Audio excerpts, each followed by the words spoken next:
Alhamdulillah kita sampai di airport Phnom Penh.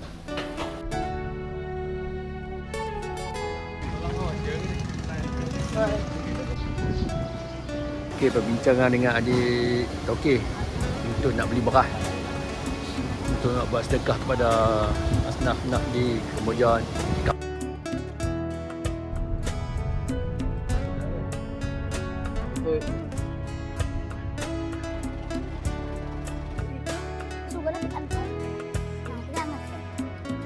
Tak tahu speak Melayu.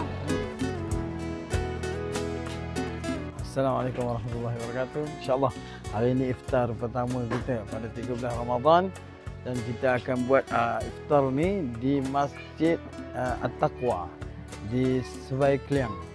Sekarang mari kita tengok apa persiapan-persiapan untuk berbuka yang diorang dah sediakan. Bismillah.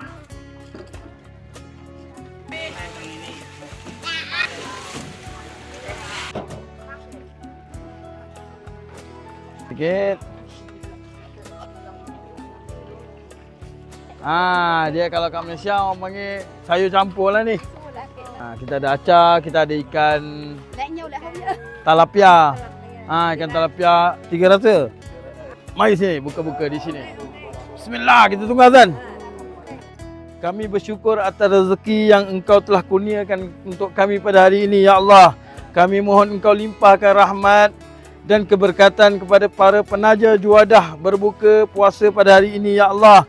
Murahkan rezeki mereka, sihatkanlah tubuh badan mereka, panjangkanlah umur dalam ketaatan kepada mereka, ya Allah.